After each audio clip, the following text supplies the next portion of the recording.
سيدنا مولانا محمد عدد ما في علم الله صلاة دائمة بدوام أعوذ بالله من الشيطان الرجيم بسم الله الرحمن الرحيم والذين يتوفون منكم ويذرون أزواجا يتربصن بأنفسهن 4 أشهر وأشهرا فإذا بلغن أجلهن فلا جناح عليكم فيما فعلن في أنفسهن بالمعروف والله بما تعملون خبير۔ اور تم لوگوں کے بیچ میں سے جو مر جائیں، مرتے نا لوگ، ان کی بیوی کیا کرے، ان کی بیوی کا کیا معاملہ ہے یہ۔ اور تم لوگوں کے بیچ میں جو مر جائے اور بیویاں چھوڑ جائیں، وہ بیویاں 4 مہینے 10 دن اپنے آپ کو روکے رہیں۔ یہ عدت وفات بولتے ہیں اس کو، شوہر مر جانے پہ عورت کو 4 مہینے 10 دن۔ یہ صرف ایک صورت ہے، ہر صورت میں نہیں۔ پیٹ میں بچہ ہے تو بچہ پیدا ہونے کے 40 دن بعد تک عدت چلے گی، یہ اس کو یاد رکھنے کی ضرورت ہے۔ شوہر مر جائے تو عورت کی عام طور پر عدت 4 مہینے 10 دن ہے، مگر یہ اس عورت کے لیے ہے جس کے پیٹ میں بچہ نہیں ہے۔ اگر پیٹ میں بچہ ہے تو بچہ جب تک پیدا نہ ہو عدت ختم نہیں ہو۔ فَإِذَا بَلَغْنَ أَجَلَهُنَّ، تو جب ان کی عدت پوری ہو جائے تو اے والیو تم پر مواخذہ نہیں اس کام میں جو عورتیں اپنے معاملہ میں شریعت کے موافق کریں، اور اللہ کو تمہارے کاموں کی خبر ہے۔ یعنی شوہر کے مر جانے کے بعد عدت گزارنا عورت کے اوپر فرض ہے۔ عدت گزر جائے اس کے بعد عورت آزاد ہے، شریعت کے موافق وہ کسی سے بھی نکاح کر سکتی ہے۔ یہ عورت کے گھر والوں کو حکم کہا جا رہا ہے کہ تم پر کوئی گناہ نہیں ہے جو عورتیں اپنے معاملے میں کریں۔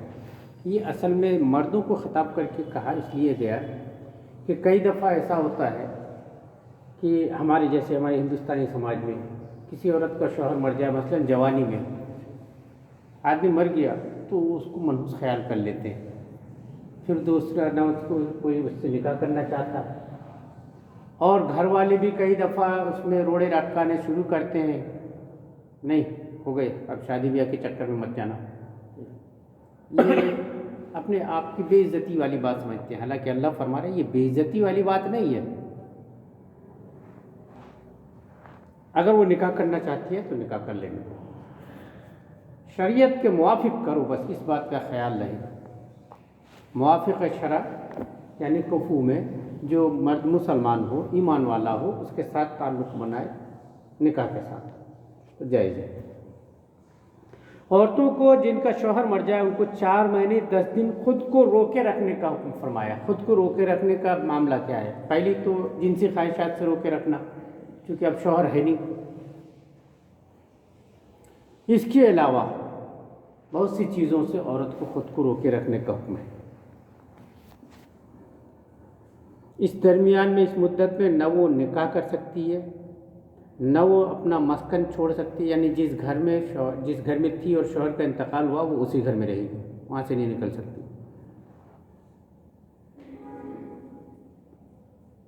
نہ بغیر عذر کے تیل لگا سکتی ہے، اگر سر میں درد اٹھ گیا ٹھنڈا کرنے کے لیے تیل لگانا چاہیے، یا کہیں زخم ہے مکھیاں بیٹھ رہی ہیں تو تیل لگا۔ یہ صورت ہے دوا کے طور پر تیل استعمال کرنے کی، نہیں تو اس پر ایسی زینت کے طور پر تیل نہیں لگا سکتی، خوشبو نہیں لگا سکتی، شنگار نہیں کر سکتی، رنگین کپڑے نہیں پہن سکتی۔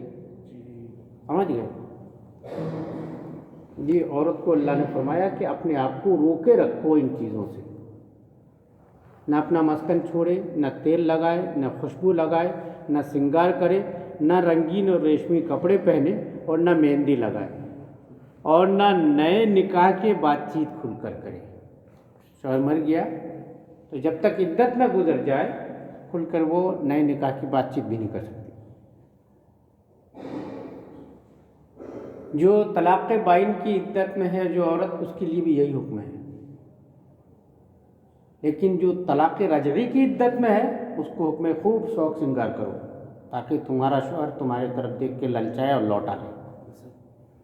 جو طلاق رجعی کی عدت میں ہے اس کو حکم ہے خوب خوشبو لگاؤ، شوق سنگار کرو، اچھے کپڑے پہنو، اس کے آگے جاؤ پھرو. لیکن اس کے علاوہ جو طلاق بائن کی عدت میں یا وفات کی عدت میں ان کو سنگار کرنا، خوشبو لگانا، تیل لگانا، اس طرح کی کوئی بھی چیز جائز نہیں ہے. اب یہ ایک مسئلہ پیدا ہوتا ہے کہ جن عورتوں کا شوہر مر جائے اس کو اللہ تعالیٰ نے کہہ دیا کہ تمہاری عدت اس طرح کی ہے، نہ نکاح کی بات چیت کر سکتی ہے، نہ تیل لگا سکتی، نہ رنگین کپڑے پہن سکتی، نہ خوشبو لگا سکتی، نہ گھر چھوڑ کے کہیں جا سکتی. تو ظاہری طور پر ایک سوال پیدا ہوتا ہے کہ کیا اس کو پھر سے نکاح کی اجازت نہیں ملے گی؟ یا کوئی آدمی اگر اس عورت سے نکاح کرنا چاہے جس کا شوہر مر گیا وہ نہیں کر سکتا؟ تو اس کی اجازت دی اگلی آیت میں. دیکھیے یہ کس بارے میں ہے؟ جس عورت کا شوہر مر جائے اس بارے میں. اسی آیت کو بھائی لوگ استعمال کرتے ہیں. دیکھو قرآن میں کہا نا منگنی کر لو، یہ منگنی نہیں ہے. جس عورت کا شوہر مر جائے اس کے بارے میں تعریض کی اجازت دی اللہ نے، وہ بھی تعریض، کھل کے نکاح کی بات چیت کرنے کی نہیں. کیا فرما رہا ہے آگے دیکھیے، یہ آیت نمبر 235 ہے، اس کا خیال رکھیے. اس کو لوگ حوالے کے طور پر پیش کرتے ہیں.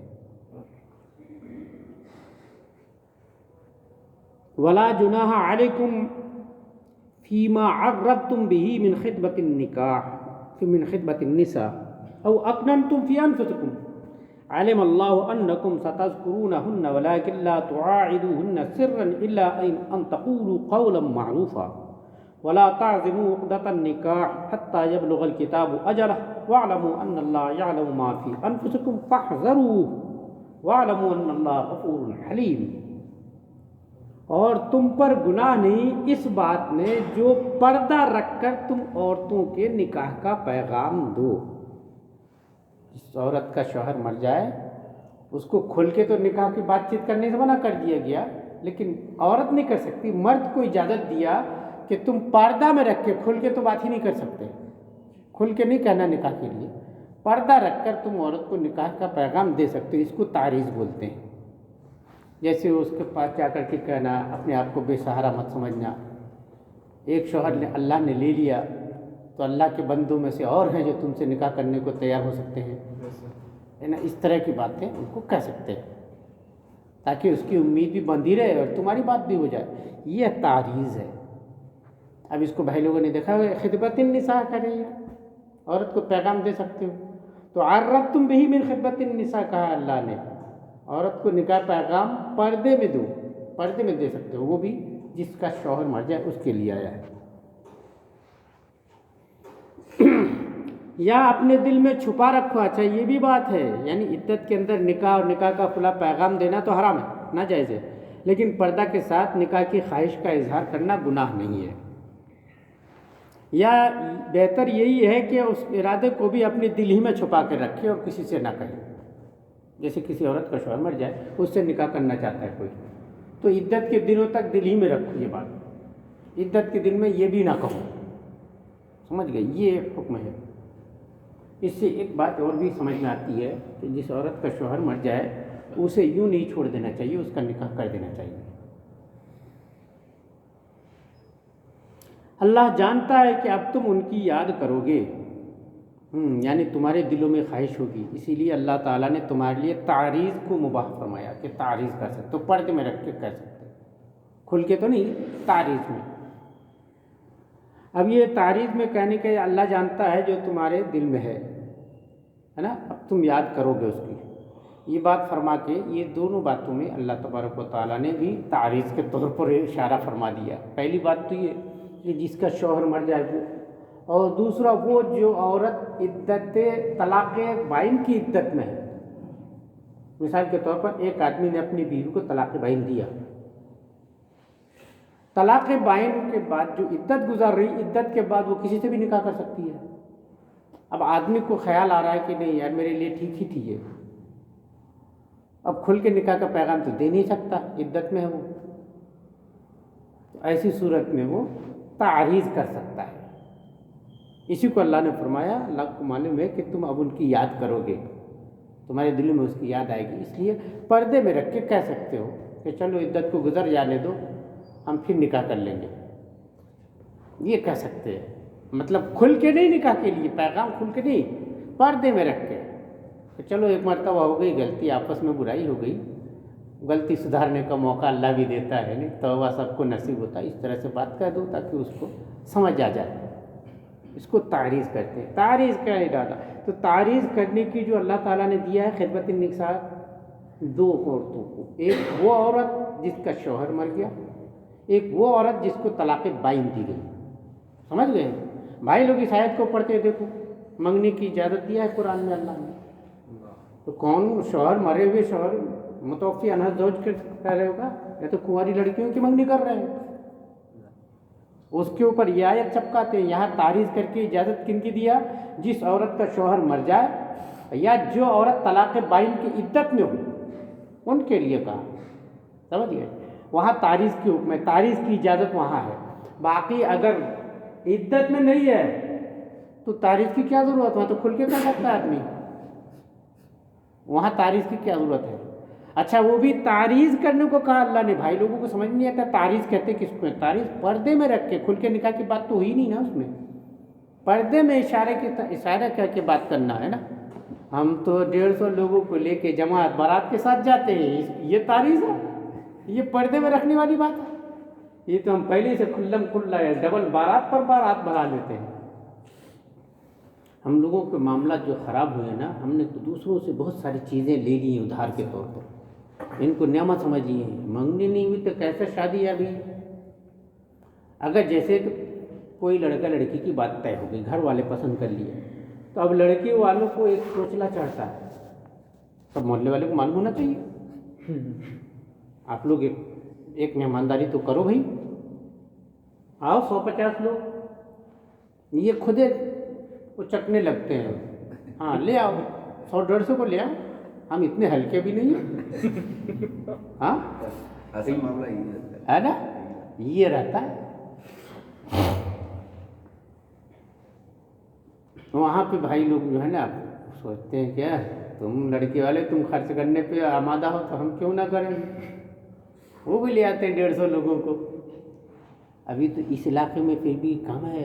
میں الہ آباد وغیرہ میں تھا، یو پی میں ایک ٹائم میں بہت گمبھیر معاملہ ہو گیا تھا. علماء کرام نے بہت محنت کیا اور اب جا کر کے بہت حالات سنبھلے ہیں.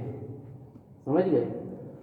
ورنہ وہاں پہ میں نے دیکھا ہے، میں جھوسی میں رہتا تھا، جھوسی شریف میں ایک نواب صاحب تھے، ماسٹر تھے، اسکول میں پڑھاتے تھے.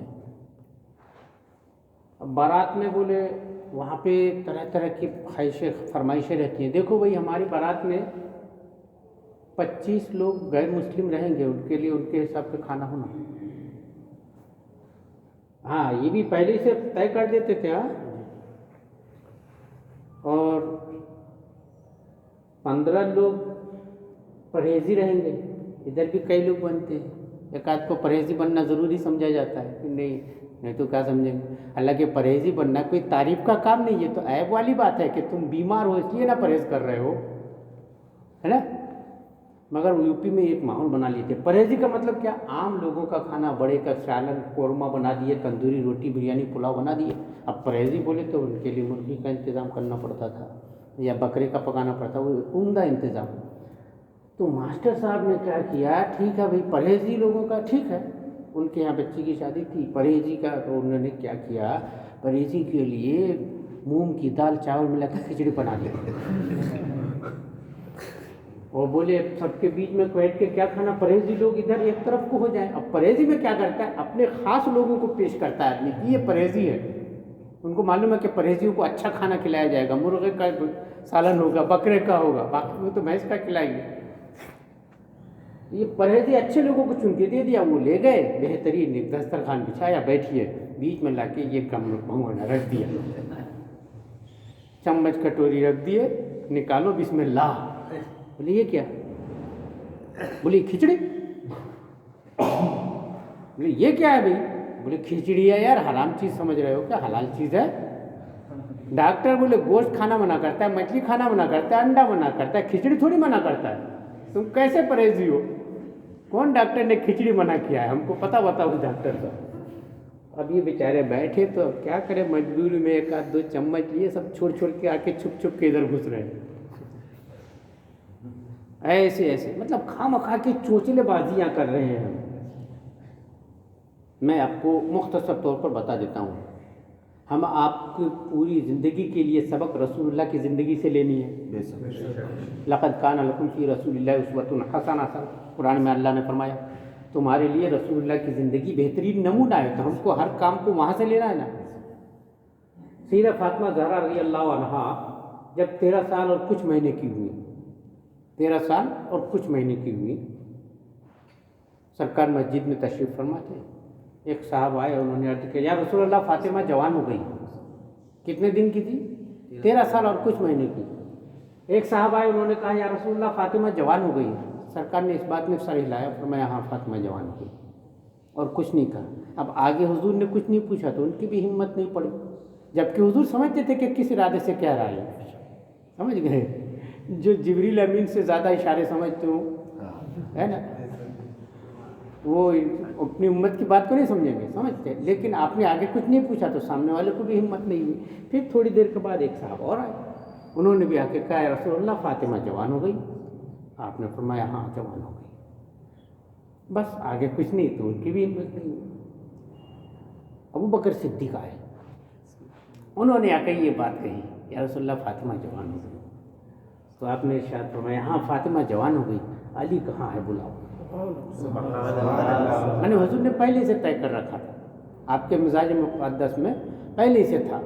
اور پھر کیا ہے کہ یہ رشتے جو ہوتے ہیں نا، یہ فیصلے تو اللہ کے ہوتے ہیں، اور اللہ کے فیصلوں کا علم حضور سے زیادہ کس کو ہو سکتا ہے، اور پہلے سے پتہ تھا. فرمایا علی کہاں ہے بلاؤ. تو علی کی آنکھیں آئی ہوئی تھی اس دن، تو مسجد میں نہیں آئے تھے. حضرت علی کی آنکھ آتی ہے نا، گرم مزاج والوں کو آتی ہے. تو بلایا گیا، حضرت علی بھاگے بھاگے آئے، کیا بات پتہ نہیں حضور نے کیوں بلایا. ارشاد فرمایا علی میں چاہتا ہوں تیرا نکاح کر دوں. تو حضرت علی نے عرض کیا ہے رسول اللہ آپ میرے ماں باپ مل جائیں، بچپن سے آپ نے میری پرورش کیا ہے، میں آپ ہی کے قدموں میں رہا ہوں، جو آپ فرمائیں گے مجھے قبول ہے. پوچھا ہی نہیں کس سے نکاح کرنا چاہتے ہیں. آج کل تو ہمارے بھائی جان لوگ لڑکی کا پتہ، فوٹو، موبائل نمبر، رات 1:30 بجے رات تک گفتگو کرنا سارا کر لیتے ہیں. پہلے یہ منگنی کی آفتیں ہیں، منگنی کر کے رکھ لیتے ہیں. 1 سال تک ایسے کیا بولتے ہیں، ایک دوسرے کو سمجھنے دو. وہ سمجھتے سمجھتے 1-2 بچوں کے ماں باپ بن جاتے ہیں حرام کاری میں. آپ سمجھتے کہ یہ سمجھ رہا ہے. میں اتنی بڑی مصیبت جھیل چکا ہوں، دیکھ چکا ہوں. میں رمضان شریف کا مہینہ ہے، روزہ رکھ کے تھانے میں جانا پڑا، منگنی کر کے بچے کے پیٹ میں بچہ ہے.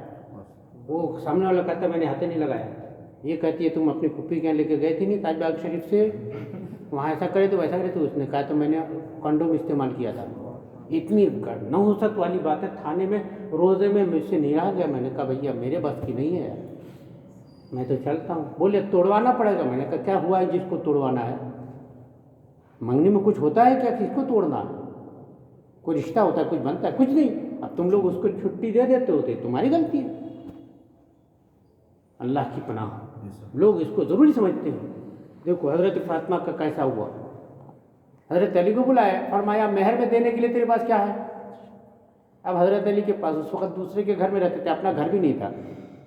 مکے میں گھر تھا، یہاں سے تو ہجرت کر گئے تھے. مدینے میں آپ کا گھر بھی نہیں تھا، ایک انصاری صاحب کے یہاں رہتے تھے. حضور نے فرمایا مہر میں دینے کے لیے کیا ہے؟ تو آپ کے پاس جو چیزیں تھیں، فرمایا میرے پاس گھوڑا ہے، تلوار ہے، ڈھال ہے، زرہ ہے. حضور نے فرمایا مجاہد آدمی کے لیے ساری چیزیں ضروری ہیں. چلو زرہ کی تھوڑی کم ضرورت ہے. اچھا زرہ بھی کون سی تھی؟ اس کو حضور نے ہی دیا تھا حضرت علی کو. وہ زرہ بھی حضور کو ہی تھی، حضور نے انہیں کو دیا تھا، حضرت علی کو دے دیا تھا. اب زرہ کو حضور نے فرمایا اس کو لے جاؤ، بیچ کر لے آؤ.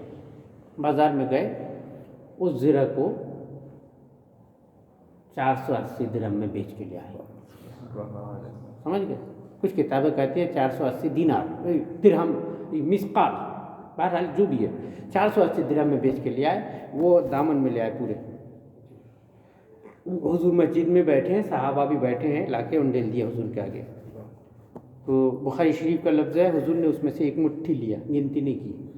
فقابض منہ قبضۃ، اس میں سے ایک مٹھی اٹھایا، ابو عبیدہ ابن جراح کو دیا. فرمایا جاؤ بازار سے فاطمہ کے لیے حنا کا عطر لے کے آؤ. سبحان اللہ سبحان اللہ. حنا کہتے لے کے آئے. جب ادھر لے کے آ گئے تو وہ پورا اپنے سرکار نے ایک طرف کھسکا کے رکھا کہ یہ فاطمہ کا مہر ہے. سمجھ گئے. اور اس کے بعد ام سلمہ وغیرہ کو بلا کے فرمایا کہ فاطمہ کو تیار کرو. ام سلمہ وغیرہ یا حضرات نے حضرت فاطمہ کو نالا دھلا کے تیار کیا. فرمایا یہ عطر لگاؤ، آج فاطمہ کا نکاح ہے. منگنی ہوئی، تاریخ رکھی گئی، مٹھائی لائی گئی. حضرت علی 150 لوگوں کو لے کے آئے. کچھ بھی نہیں. آپ اپنی بیٹی کو کیا حضرت فاطمہ سے بھی اوپر سمجھتے ہو؟ چونچلے پالتے ہو، ارمان نکالتے. بولے ارمان ہے، کائے کا ارمان؟ مسلمان ہو تو اپنا ارمان ایسا بناؤ کہ ہماری بیٹی رسول اللہ کی بیٹی کے قدموں کے نیچے آ جائے، جنتی ہو جائے گی. یہ ارمان پالو نا. ہم ارمان کچھ اور پال لیتے. لے آئے. اور پھر اس کے بعد سرکار صلی اللہ تعالیٰ علیہ وسلم نے خود ہی اپنی بیٹی کے نکاح کا خطبہ ارشاد فرمایا. میں نکاح کا پڑھاتا ہوں تو وہی خطبہ پڑھتا ہوں جو حضور نے پڑھا تھا. مختصر خطبہ ہے، الفاظ بڑے پیارے ہیں اس کے. تو حضور نے خطبہ پڑھا اور خطبہ پڑھنے کے بعد حضرت فاطمہ اور حضرت علی کا نکاح کر دیا. اور نکاح کر کے ایک پیالہ پانی کا منگایا. آپ نے اس میں سے پیا تھوڑا سا اور پھر کلی کر دی اور حضرت علی کو دیا. اس میں سے تھوڑا پیو. حضرت علی نے پیا اور پھر تھوڑا سا پانی اس میں سے لے کے حضرت علی کے سینے پہ چہرے پہ آپ نے چھینٹے مارے. اور پھر گھوم جانے کو کہا. حضرت علی گھوم گئے تو آپ کی پیٹھ کے اوپر بھی چھینٹے مارے. پھر وہی پانی لے کے حضرت فاطمہ کے پاس گئے. حضرت فاطمہ سے فرمایا تو بھی تھوڑا سا پی. حضرت فاطمہ نے بھی اس میں سے تھوڑا سا پیا. سمجھ گئے. اور پھر آپ نے ان کے بھی ایسے ہی چھینٹے مارے. اور اس کے بعد دعا فرمائی یا اللہ علی اور فاطمہ کے اولادوں میں برکت عطا فرما. سمجھ گئے. ان کی اولاد کو شیطان کے شر سے بچا، ان کے ایمان کی حفاظت. اس طرح سے سرکار نے چند دعائیں دی اور رخصت کر دیا. اب حضرت علی آگے آگے، حضرت فاطمہ پیچھے پیچھے پیدل. شاہزادی سید کونین کی بے سواری ہی علی کے گھر چلی. آگے آگے حضرت علی جا رہے، پیچھے پیچھے حضرت فاطمہ پیدل چلی. ہمارے یہاں تو دولہا میں ایک قدم چلنے کو تیار نہیں. وہاں سے گاڑی پہ آئے اور پھر جنواسا سے آئیں گے منڈے میں گھوڑے پہ سوار. گھوڑے پہ آ کے کھڑے ہو جائیں گے. اب بہنوئی کے کندھے پہ جائیں گے، خالو کے پھوپھا کے کسی کے کندھے پہ جائیں گے. چل نہیں سکتے، لنگڑے ہیں. حالانکہ مسلمان کندھے پہ تب چڑھتا ہے جب روح نکل جاتی ہے. مرنے کے بعد ہم کندھے پہ چڑھتے ہیں. یہ دولہا میاں مرنے آ رہا ہو کیا؟ شادی کرنا ہے کہ مرنے آئے ہو؟ کیوں کندھے پہ اٹھائے؟ تم کو کوئی تمہارے پیر کام نہیں کر رہے؟ لکوا مار گیا کیا ہے؟ تم کچھ پھالتو کی دنیا بھر کی رسمیں پال لی ہے ہم نے. اسلام کو کچھ سمجھے ہی نہیں. حضرت علی سے بہترین دولہا ہو سکتے ہو کیا؟ حضرت علی پیدل آ رہے ہیں اور ہمارا دولہا پیدل چلنے کو تیار نہیں. سمجھ گئے. کاندھے پہ آ رہا ہے. اور ایسا وہ مولوی صاحب وہاں بیٹھ کے لکھ رہے ہیں. مولوی صاحب کی کوئی اہمیت ہی نہیں ہے اس معاملے میں ہمارے یہاں. وہ بیٹھ کے بیچارے لکھ رہے ہیں کرائے کا گدھا. وہ لکھ رہا ہے یہ جوتے پہن کے اس کے اوپر چلا گیا. جوتے بھی نہیں اتارے گا، وہاں جا کر کے اتارے گا چڑھ کے پہلے اسٹیج پہ. جوتا پہن کے تم چڑھو گے. کہا کوئی اسٹیج کیوں بستر بچھا کیوں کیا گیا؟ یہ سب جوتا پہن کے آئے گا. سمجھ گئے. خرافات ہی خرافات. ایک نہیں 1000 خرافات پال لی ہے ہم نے. کہتے ہیں نکاح سنت رسول. کون سی سنت ادا کر رہے ہو آپ؟ جوتا آپ سے نہیں اتر رہا، چلتے آپ سے نہیں بن رہا ہے، کاندھے پہ جا رہے ہو، 3 سواریوں کا استعمال کر رہے ہو. سنت ہے تو دیکھو حضرت علی نے کیسے سنت نبھائی. تاریخ نہیں رکھی گئی، کچھ طے نہیں کیا گیا، کچھ لیا دیا نہیں گیا. حضور کے گھر میں کھانا نہیں بنایا گیا. اسی لیے نا بیٹی کی بارات آئے کہیں بھی تو وہاں جاؤ، دعائیں دو، رخصت ہو جاؤ، وہاں کھانا مت کھاؤ. ہاں بیٹے کی بارات ہے، ولیمہ ہے تو ولیمہ میں بے شک کھاؤ. ولیمہ میں کھانا سنت ہے، ولیمہ دیونا بھی سنت ہے. لیکن کسی کی بیٹی کی بارات آ رہی ہے تو وہاں مت کھاؤ. یہ خرچہ کم کرواؤ. یہاں تو پھر بھی خیریت ہے. ہمارے علاقے میں تو آفت ہو گئی ہے. پہلے ہنڈا لیتے ہیں، 8 لاکھ 10 لاکھ پہلے لے لیں گے، اس کے بعد بارات آئے گی. پھر سارے جہیز جو عام چلتا ہے وہ تو دینا ہی پڑتا ہے. 8 لاکھ 10 لاکھ روپیہ لیتے ہیں، پہلے طے کر لیتے ہیں. یہ پہلے دے رہے ہو، بات خبر پہنچاتے ہیں اتنا دو گے کیا تو ہم لے کے آ رہے ہیں رشتہ. نہیں دے رہے ہو تو کوئی بات ہی نہیں ہے، پہلے ہی سے بول دیتے ہیں. مسلمان ہیں. اللہ پناہ میں رکھے. کہاں سے کہاں پہنچ گئے ہم. اور اوپر سے کہہ رہے ہیں اللہ ہمارے اوپر چاروں طرف سے ظلم و ستم ہو رہا ہے. کون کر رہا ہے؟ ہم جو اسلام کے اوپر ظلم و ستم کر رہے ہیں. یہ اسلام پر ظلم نہیں ہے. ہم کس پر ظلم کر رہے ہیں؟ اسلام کے اوپر ظلم ہم کر رہے ہیں، تو دوسرے ہمارے اوپر چڑھ رہے ہیں. تو ظلم ہم کر رہے ہیں تو اس کے پاداش میں کیا ہے؟ آگ جلاؤ گے تو گرمی لگے گی. سمجھ گئے؟ تو ہم آگ جلا رہے ہیں اسلام میں تو گرمی ہمیں کیوں لگے گی نا، کسی دوسرے کو تو گرمی لگے گی. یہ ہو رہا ہے. تو کل ملا کے مسئلہ یہ ہے کہ پردے میں رکھ کے اچھا آزاد کنواری لڑکیوں کے ساتھ کیا ہونا چاہیے؟ تو اول جو تہذیب یافتہ قوم ہے ان کا طریقہ کیا ہے؟ ان کے گھر والوں کے پاس جا کر کے ان کی بیٹی کے نکاح کا پیغام تھا. اس لیے ہمارے پرانے بزرگ کیا کہتے تھے؟ آپ کی بیٹی کا ہاتھ مانگنے آئے ہیں.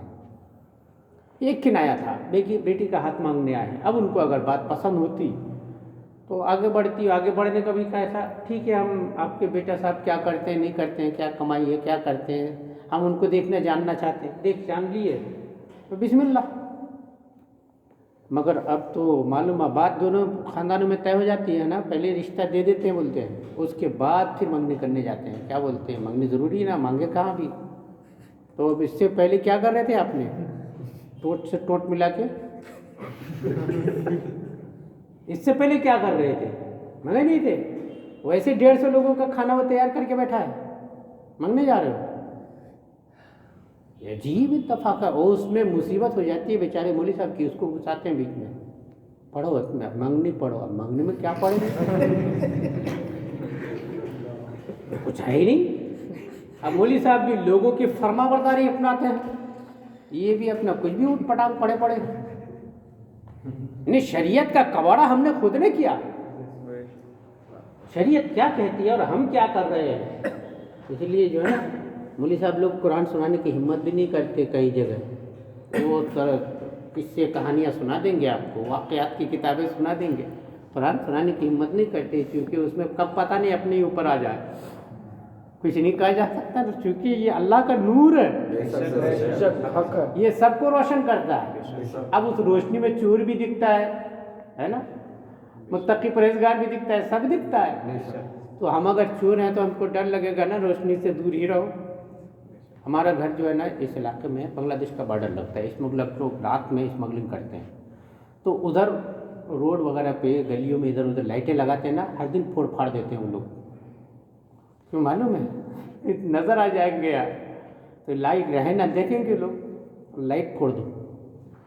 لائٹ پھوڑنے کا ان کا ایک ابھیان ہی چلتا ہے، اور اس کے لیے وہ ربڑ کے گلے استعمال کرتے ہیں. دیا اچھا نشانہ رہتا ہے، سیدھے بلب پہ مارتے ہیں، کام ختم. تو اندھیرا کون پسند کرتا ہے؟ جو چور ہوتا ہے. سمجھ گئے؟ آج چور ہر جگہ بیٹھے ہیں، اس لیے اندھیرا پسند کرتے ہیں، قرآن کی روشنی سے بھاگتے ہیں. جبکہ ایمان کا تقاضا کیا ہے کہ ہم روشنی میں رہیں، ہماری روشنی دوسروں تک پہنچے، دوسرے بھی اس روشنی سے فیض یاب ہوں. قرآن اللہ نے ہم کو دیا اور ہم کو اسی لیے بنایا. ہم امت اپنے آپ کو امت جنت میں جائیں گے. آپ نے کون سا امت کا فرض ادا کر لیا جنت میں جاؤ گے؟ ہم امت اجابت ہیں. ہمارے سامنے جن تک اسلام کی بات نہیں پہنچی وہ امت دعوت ہے، ان کو بلانا ہمارے لیے فرض ہے. جب تک ہم ان کو اسلام کی مکمل دعوت نہیں دیں گے ہم اللہ کے یہاں بری نہیں ہو سکتے. کیسے دعوت دیں گے؟ سمجھ گئے؟ اب بھائی لوگ دعوت دینے نکل گئے اپنے لوگوں، مسلمانوں کو ہی دعوت دے رہے ہیں، دعوت دین، دعوت اسلام. کیا یار دعوت دے رہے ہو؟ جن کو اسلام کی دعوت نہیں پہنچی وہاں اسلام کی دعوت پہنچانے کا ہے. ہاں تو بات آگے نکل گئی. کیا کہا اللہ پاک نے؟ تم پر گناہ نہیں اس بات میں جو پردہ رکھ کر تم عورتوں کے نکاح کا پیغام دو یا اپنے دل میں چھپا کر رکھو. اللہ جانتا ہے کہ اب تم ان کی یاد کرو گے. یہ جن کو طلاق بائن دے دی ان کے بارے میں آیا. اور اس سے پہلے پردہ رکھ کے جو نکاح کا پیغام دو اجازت دی یا چھپا کے رکھو، وہ کس کے لیے؟ جس کا شوہر مر گیا، عدت کے اندر ہے. یعنی دونوں صورتوں میں عدت کے اندر کی عورتوں کو تعریض کر سکتے ہیں، یہ اللہ پاک نے اجازت دی. ہاں ان سے خفیہ وعدہ نہ کر رکھو، یہ بھی بات اللہ نے تاکید فرمایا. وَلَكِنْ لَا تُوَاعِدُوهُنَّ سِرًّا. خفیہ وعدہ نہیں کر کے رکھ سکتے کہ عدت گزر جائے گی تو کسی کے یہاں جانا نہیں، کسی کے ساتھ نکاح نہیں کرنا، ہم ہی آئیں گے، یہ وعدہ نہیں لے سکتے. ہاں اپنے دل کی بات کہہ دو، ان کو پسند ہوگی تو تم کو اپنا ہے، نہیں پسند ہوگی کوئی بات نہیں، دنیا میں بہت مرد ہیں، ہے نا. تو خفیہ وعدہ مت کر رکھو، اللہ فرما رہا ہے وَلَٰكِن لَا تُوعِدُونَ سِرًّا، ہاں مگر ان سے خفیہ وعدہ نہ کر رکھو. ہاں یہ کہ اتنی بات کہو جو شریعت کے موافق معروف ہے. اور نکاح کی گرہ تو پکی ہرگز نہ کرو جب تک کہ لکھا ہوا حکم اپنی میعاد کو نہ پہنچ جائے، یعنی جب تک عدت گزر نہ جائے تب تک نکاح نہیں کر سکتے. اس میں بھی اللہ نے تاکید فرمائی، نکاح کی گرہ ہرگز پکی نہ کرو جب تک کہ لکھا ہوا حکم اپنی میعاد کو نہ پہنچ لے، اور جان لو کہ اللہ تمہارے دل کی جانتا ہے تو اس سے ڈرو، اور جان لو کہ اللہ بخشنے والا حلم والا ہے. بے شک. ہاں تمہارے دلوں میں کیا ہے نہیں ہے اللہ جانتا ہے. بے شک. ہاں اس بات کا خیال رکھو. لا جناح علیکم ان طلقتم النساء ما لم تمسوهن او تفرضوا لهن فریضہ ومتعوهن علی الموسع قدره وعلی المقتر قدره متاعا بالمعروف حقا علی المحسنین. تم پر کچھ مطالبہ نہیں جب تم عورتوں کو طلاق دے دو جب تک کہ تم نے ان کو ہاتھ نہ لگایا، یعنی نکاح ہوا، جیسے رام نگر میں ہو گیا تھا پچھلے سال 2 سال پہلے، نکاح ہوا، تھوڑی دیر کے بعد جھگڑا ہو کر کے اسی وقت طلاق بھی ہو گئی تو ہاتھ نہیں لگایا. تو ایسی صورت میں اگر مہر طے کر دیا گیا ہے، مہر مقرر ہے تو اس میں سے آدھا دینا پڑے گا، اور اگر ایسی صورت میں مہر مقرر نہیں ہوا تھا، ایسے ہی نکاح ہوا تھا تو کچھ بھی نہیں دینا پڑے گا. نکاح کیا، ہاتھ نہیں لگایا اور طلاق دے دی، اگر مہر طے ہے تو جتنا طے کیا اس کا آدھا دینا پڑے گا، لیکن اگر مہر طے نہیں کیا گیا تو کچھ بھی نہیں دینا پڑے گا. سمجھ یہ حکم یاد رکھیے گا. اب یہاں سے ایک مسئلہ اور سمجھ میں آیا کہ مہر نکاح میں ضروری چیز ہے، لیکن نکاح میں داخل نہیں ہے، بنا مہر کے بھی نکاح ہو جاتا ہے. تبھی تو اللہ نے فرمایا اگر تم کچھ طے نہیں کیے ہو تو کچھ نہیں دینا پڑے گا، مگر نکاح تو ہو گیا تھا، تبھی تو طلاق ہو رہی ہے نا. اللہ فرمایا اگر تم نے ہاتھ لگانے سے پہلے طلاق دے دیا تو نکاح ہوا تھا تب تو طلاق ہو رہا ہے. مہر نکاح میں داخل نہیں ہے. مہر نکاح کا،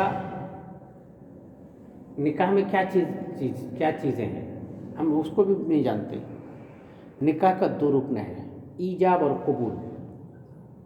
نکاح کی ایک شرط ہے 2 گواہوں کے سامنے ہونا، اور نکاح میں ایک ہی واجب ہے، مہر کا ہونا. سمجھ گئے؟ نکاح میں مہر واجب ہے. آپ بات سمجھ میں آئی؟ ایجاب و قبول یہ رکن ہے. ایجاب و قبول مطلب مرد کہے میں نے تم سے نکاح کیا، عورت کہے میں نے قبول کیا، یا عورت کہے میں نے تم سے نکاح کیا، مرد کہے میں نے قبول کیا. کسی کی طرف سے بھی ایجاب قبول ہو سکتا ہے، مرد عورت کسی بھی کی طرف سے، ہے نا. اب وہ تو بیچارے منہ بند، ایک رومال رکھ کے منہ میں بند رکھتے ہیں، روزہ چپکا ہے، ہم بولیں گے نہیں مولوی صاحب تم بولو ہماری طرف سے. اب مولوی صاحب کو بھی بولنے نہیں دیں گے. ایک وکیل صاحب رکھتے ہیں جس کو وکالت کے بارے میں پتہ ہی نہیں ہے وکالت ہوتی کیا چیز ہے نا.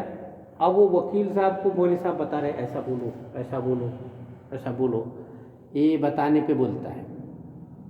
وہ اس میں بھی کئی دفعہ ایسے اتنے پڑھے لکھے اور اتنے عمدہ لوگ ہو جاتے ہیں وکیل، بتانے کے بعد بھی ان کے منہ سے لفظ نہیں نکلتا ہے نا.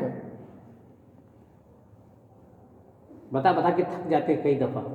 بھائی لوگوں کو برکت کے حساب سے ہم لوگ کہتے ہیں بھی کلمہ شریف سناؤ، تو بھائی لوگوں کو کلمے نہیں یاد ہے، اب پڑھاؤ بولتے ہیں. اور اوپر سے ہمارے لڑکی والے یہ سمجھتے ہیں کہ نہیں یہ نکاح ہو رہا ہے مائک پہ ہونا چاہیے. اب وہ بیچارہ منہ چھپا رہا ہے، اپنے کو تو سمجھ میں آ رہا ہے کہ اس کو کلمہ پڑھتے ہی نہیں جم رہا ہے، اور تم مائک بیچارے کو شرمندہ کر رہے ہو. ماں باپ نے کلمہ پڑھایا نہیں، اب نکاح کرنے لے کے آ گئے، اب تم مائک سنبھال رہے ہو اس کے سامنے، اس کو تو شرم سے پانی ہو رہا ہے بیچارہ. سمجھ گئے؟ کیا کلمہ پڑھے گا؟ اب زبردستی کے. اب اس میں بھی کئی ایسے بھائی مل جاتے ہیں، اللہ کی پناہ ہماری قوم کہاں جا چکی. کلمہ جو ہمارا ایمان ہے زندگی میں کبھی نہیں پڑھا کیا. اب مولوی صاحب پڑھا رہے ہیں، ان کے منہ سے لفظ نہیں نکل رہے، اتنا ٹیڑھا میڑھا بول رہا ہے، کئی دفعہ آفت ہو جاتی ہے. سدھارتے ہے نا. پیچھے بھائی لوگ بھوکے بیٹھے ہیں، جلدی کرو بھائی، ادھر میاں صاحب سے نکل ہی نہیں رہا. قوم کہاں گئی ہے؟ ہم ان چیزوں پہ دھیان نہیں دے رہے ہیں. دھیان کس پہ دیں گے؟ شادی کی بارات وغیرہ طے ہوگی نا, کھانا کیسا رہے گا, لوگ ایسے رہیں گے. دیکھو ہم دن میں پہنچ جائیں گے, دن کا کھانا بھی ہونا, رات میں نکاح ہوگا رات کا بھی کھانا ہونا, اور بارات میں ایسا ایسا رہے گا, ہے نا, وہ پورا طے کرتے ہیں. یہ آپ کو اگر کوئی دعوت دے رہا ہے تو دعوت دینے کا مطلب یہ ہے اس کے پاس جو ہے وہ پیش کرے گا. اب آپ کے اوپر, آپ ان کے اوپر بوجھ لاد رہے ہو, ایسا ہونا ویسا ہونا ایسا ہونا, سمجھ گئے. وہ بیچارہ پلٹ کے لڑکی کا باپ جو ٹھہرا مجبوری میں سب قبول کرتے ہیں, ہاں سب ایسا نہیں ایسا کر لیں گے ویسا نہیں. وہ اگر کہہ دے کہ نہیں مہر پورے 15 لاکھ روپے ہوں گے اور ہمیں لگت لوں گا مہر بیٹا, ٹائم فیس وہیں سے بارات واپس. بالکل لڑکی کے باپ کو اختیار ہے نا, رسول اللہ نے لیا نا, نہیں لیا پہلی مہر. لڑکی کا باپ نہیں کہہ سکتا کہ چلو ہماری بیٹی فاطمہ تو نہیں بن سکتی, فاطمہ کی کنیز تو بن جائے, پہلے مہر دے دو. 15 لاکھ مہر نہیں مانگ سکتا وہ. مہر کو اتنا ہلکا کر ڈالے, جو ضروری چیز ہے اس کو اتنا ہلکا کر ڈالے. شریعت نے کہا تھا مہر کو ہلکا رکھو, نکاح کو آسان رکھو. آسان رکھنے کا مطلب اگر نہیں ہے ادھاری میں بھی چلتا ہے یہ, مگر اس کو ہم لوگوں نے دونوں طرف سے قطر کے چھوٹا کر ڈالا. ایک تو اتنا کم کر دیا, اتنا کم کر دیے کہ کئی لوگ اس کو کوئی وقت ہی نہیں, کوئی سمجھتے نہیں ہیں. 786 روپیہ, 5000 روپیہ, 11,000 روپیہ, اتنی مہر رکھتے ہیں ادھر, ہے نا. 50,000 60,000 1 لاکھ تو میں نے مہر سنا ہی نہیں ہے کہیں, ہے نا. کرتے رکھتے ہیں کیا, یا ایک دم ہلکا بنا ڈالے. اتنا بھی ہلکا مت بناؤ رے بھائی, اتنا تو وکیل فیس لے لے گا, جھگڑا ہو جائے گا, تو اتنا بھی تو مت بناؤ. کچھ تو خیال کرو, ایک زندگی تمہارے حوالے کی جا رہی ہے, تم اس کے لیے سمجھ رہے ہو 786 روپئے. تو کیا بولتے نہیں, ہمارے خاندان میں ایسے ہی چلتا تھا. اب تمہارے باپ کے زمانے میں 786 روپئے میں 3 تولہ سونے ملتے تھے, اب بھی اتنا ہی ہے کیا 786 کا دام؟ اب تو سونا سونگنے کو بھی نہیں دے گا 700 روپئے میں, ہے نا. کچھ تو سمجھو, مطلب وہی ہے کہ لکیر پہ پیٹیں گے وہاں پہ, وہ سب طے کریں گے نہیں, باقی سب چیزیں طے کریں گے. دیکھنا وہ پولٹری والی چکن نہیں بنانا بھیا, کافی لوگ اس کو پسند نہیں کرتے. بکرے کا ہی چل رہا ہے. ہاں, پولٹری والے کئی لوگ پسند نہیں کرتے, ہمارے یہاں تو بالکل ہی نہیں پسند ہے اس کو.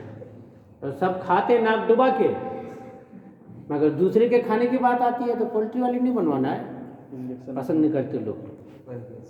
ہاں, بائلر وائلر تو نہیں بنانا, وہ کرنا بڑے میاں چھوٹے میاں وہ چلے گا. یار اپنی فرمائش بتا رہے ہو, آپ کو اتنے ہی شوق ہے تو ماشاءاللہ. ہمارے حاجی جلیل سولنکی صاحب نے عمدہ ہوٹل کھول رکھا ہے, چاہیے بیٹھیے, نوٹ ادا کیجیے, عمدہ کھانا کھائیے, ہے نا. آپ اپنے شوق اپنے پیسے سے پورے کیجیے نا, ہمارے پیسے سے آپ کے شوق پورے ہوں گے, یہ کوئی بات ہوئی؟ اللہ تبارک و تعالیٰ نے صاف ستھرا فرما دیا, تم پر کچھ مطالبہ نہیں, تم عورتوں کو طلاق دو جب تک تم نے ان کو ہاتھ نہ لگایا ہو یا کوئی مہر مقرر کر لیا ہو. تو ایسی صورت میں مہر مقرر کر لیا تو آدھا دو, نہیں مقرر کیا تو کچھ بھی نہیں ہے. ان کو کچھ برتنے کو دو, یہ بھلے ضروری ہے. یعنی ایک جوڑا کپڑا اگر ہاتھ لگانے سے پہلے طلاق دے دیے, اور ہاتھ لگانے کے بعد بھی طلاق دینے کے بعد نا عورت کو ایک جوڑا دینا پڑتا ہے, سمجھ گئے, جوڑا دینے کا حکم ہے, ان کو جوڑا دو. علماء کرام فرماتے ہیں کم سے کم 3 کپڑوں کا جوڑا ہونا چاہیے. وہ بھی جوڑا کیسا ہونا چاہیے؟ علی الموسع قدرہ وعلی المقتر قدرہ, مقدور والے پر اس کے لائق اور تنگ دست پر اس کے لائق, حسب دستور, یعنی عام جیسا استعمال کرتے ہیں. اب ایک آدمی ہے 1.5 لاکھ روپیہ مہینہ کماتا ہے, اس کے حساب سے ہی جوڑا آئے گا. ایک آدمی ہے کہ 15,000 روپیہ مہینے میں گزارا کرتا ہے تو وہ جوڑا دے گا تو اس کے حساب سے آئے گا, ہے نا. 15,000 کمانے والے کو آپ جوڑا بنا لو گے, نہیں, جوڑا تو 50,000 کے لیں گے, وہ بیچارہ اس کے اوقات سے باہر ہے. ایسا نہیں سوچنا چاہیے. اللہ پاک نے سب کے لیے آسانی, کیونکہ اللہ سب کا رب ہے نا, خالی مردوں کا یا خالی عورتوں کا نہیں, وہ سب کا رب ہے, سب کے لیے عدل کا حکم فرماتا ہے. متاعا بالمعروف, لائق, حسب دستور, کچھ برتنے کی چیز یہ واجب ہے بھلائی والوں پر. وَإِن طَلَّقْتُمُوهُ مِن قَبْلِ أَن تَمَسُّوهُنَّ, وقد فرضتم لهن فریضۃ فنصف ما فرضتم الا ان يعفون او يعفو الذي بيده عقدة النکاح وان تعفوا اقرب للتقوى ولا تنسوا الفضل بينكم ان الله بما تعملون بصیر۔ اور اگر تم نے عورتوں کو بیچ ہوئے طلاق دے دی، یعنی وہ ہاتھ میں لگایا اور طلاق دے دی، اور ان کے لیے کچھ مہر مقرر کر چکے تھے، تو جتنا مقرر کیا تھا اس کا آدھا واجب ہے۔ جتنا طے ہوا تھا، مثلا 10,000 ہوا تھا تو 5,000 دے دو، آدھا واجب ہے۔ مگر یہ کہ عورتیں کچھ چھوڑ دیں، ہاں اگر عورت کہے کہ چلو رہنے تو نہیں دے، وہ ایک الگ بات ہوگی، لیکن مرد کے لیے واجب ہے کہ اس کو آدھا مہر دے۔ عورت اگر اپنے طرف سے کہہ دیتی ہے نہیں لیتی تو وہ ہو جائے گا، یا مرد ہی کچھ زیادہ دے دے، چلو 10,000 طے ہوا تھا، 5,000 بنتا ہے تمہارا، پورے ہی 10,000 لے لو، یہ مرد ہی دے سکتا ہے جس کے ہاتھ میں نکاح کی گرہ ہے۔ اور اے مردو، تمہارا زیادہ دینا پرہیزگاری کے نزدیک تر ہے، یعنی نکاح کر کے اگر فوراً طلاق ہو جائے تو جتنا مہر طے ہوا تھا اتنا دے کے اس سے زیادہ تھوڑا دے دو، یہ پرہیزگاری کے زیادہ قریب ہے۔ وجہ کیا ہے؟ اللہ پاک آگے اسی آیت میں فرماتا ہے، اور آپس میں ایک دوسرے پر احسان کو بھلا نہ دو، بے شک اللہ تمہارے کام دیکھ رہا ہے۔ آپس میں ایک دوسرے پر احسان کو بھلا نہ دو کا مطلب سمجھ رہے ہیں؟ ابھی نکاح ہوا اور ابھی ٹوٹا، اس سے پہلے رشتہ جوڑنے کے لیے آئے تھے، دو لقمے کھائے تھے، 10 منٹ بیٹھے تھے، بات چیت کیے تھے، سلام دعا ایک دوسرے کے ساتھ اسلامی مساوات کے حساب سے، دینی قرابت کا معاملہ تھا، وہ جو آپس میں تھا نا اس کو مت بھلاؤ، اس لیے تھوڑا زیادہ ہی دے دو، ان کو بھی افسوس نہ رہے۔ اب اس کو یہ ہے کہ کچھ بزرگ فرماتے ہیں کہ بارات آئی اور کسی وجہ سے لڑکے والوں نے رشتہ توڑ دیا، تو کم سے کم بارات میں جتنے لوگوں کا کھانا کھلائے اتنا دے دو۔ اب پھر ایک لفڑا کھڑا ہو جائے گا اگر اس کو واجب قرار دے دیا جائے، ہے نا، کہ یار اب یہ کھلائے 3 لاکھ کا کھانا، بتا رہے نہیں میں نے تو 13 لاکھ روپے کا کھانا کھلایا، تو لفڑا کھڑا ہو جائے گا نا۔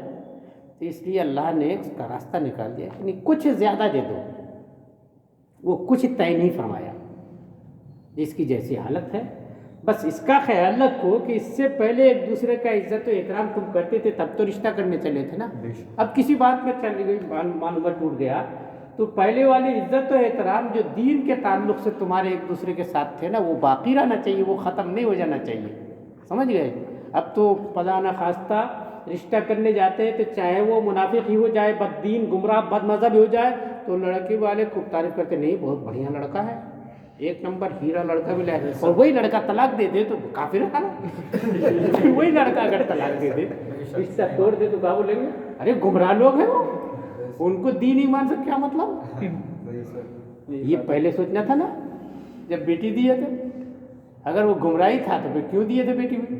بے شک تم نے اپنا بھاؤ خود بتا دیا کہ ہماری بیٹی اتنی سستی ہے کہ ہم گمراہوں کو بھی دے دیتے ہیں، ہے نا۔ اب اگر اس کی برائی کر رہے ہیں تو اس کا یہ مطلب ہے، اور ویسے ان کو بھی یہی ہے کہ میاں تم اپنے لائق نہیں سمجھ رہے ہو تو رشتہ کیا دیکھ کے کرے تھے، ہے نا۔ اب بتا رہے ارے اچھا ہوا جان چھوٹی، بھلا ہوا، بہت برے لوگ تھے، ہمارے لائق ہیں کیا وہ؟ اچھا ہوا اللہ نے بچایا۔ ارے بھی تو اللہ نے بچایا، تمہارے لائق نہیں تو کیوں نکاح کرنے چلے تھے میاں؟ یہ پہلے سوچنا تھا نا۔ یہ سب کیا ہے؟ اللہ پاک فرماتا ہے آپس میں ایک دوسرے کا عزت احترام مت بھولو، رشتہ ٹوٹا ہے، دین نہیں ٹوٹا۔ تم بھی مسلمان ہو، اس لیے دینی قرابت کا خیال رکھو، ایمان کا رشتہ باقی رہنا چاہیے، سمجھ گئے؟ طلاق ہو گئی، رشتہ ختم ہوا، وہ جو تم نے جوڑے، ایمان کا رشتہ ہوا جو اللہ نے جوڑا ہے۔ یہ بات ہر جگہ یاد رکھنی چاہیے، گھروں میں بھی۔ ہمارے جوان آج کیا کرتے ہیں، شادی کر کے لے آئے، عورت کی غلامی میں مبتلا ہو جاتے ہیں۔ اب بیوی جو کہتی ہے اسی کی بات کو مرید ہو جاتا ہے آدمی۔ ماں اگر 50 باتیں کہتی ہے، ماں کی بات کا بھروسہ ہی نہیں ہوتا، پتہ نہیں یہ تو بولتے رہتی ہے، بچپن سے ہم کو سناتے رہتی ہے نا۔ اب ماں کی بات ان کو بری لگنے لگتی ہے۔ میاں ایک بات ہمیشہ یاد رکھنی چاہیے، بیوی کو 3 مرتبہ بولو گے بیوی نہیں ہے تو وہی نہیں رہے گی بیوی، رشتہ ختم ہو جائے گا۔ اور ماں کو پوری زندگی کروڑ مرتبہ کہو گے کہ تم ماں نہیں ہے، پھر بھی ماں رہے گی۔ وجہ کیا ہے؟ بیوی وہ ہے جس سے رشتہ تم نے بنایا، اور ماں وہ ہے جس کا رشتہ اللہ نے بنایا۔ تم اپنی بنائی توڑ سکتے ہو، اللہ کی بنائی نہیں توڑ سکتے۔ بالکل ایسی طلاق وغیرہ ہو جاتا ہے نا، تو کیا ہے، تم نے جو رشتہ جوڑا تھا وہ ٹوٹا ہے، جو اللہ نے رشتہ بنایا ہے نا وہ نہیں ٹوٹا۔ وہ بھی مسلمان ہے، وہ بھی مسلمان۔ اس لیے اللہ فرمانا لا تنسوا الفضل بینکم، اور آپس میں ایک دوسرے کے احسان کو مت بھلا دینا، آپس میں عزت و احترام کا تعلق برقرار رہنا چاہیے، بے شک اللہ تمہارے کام دیکھ رہا ہے۔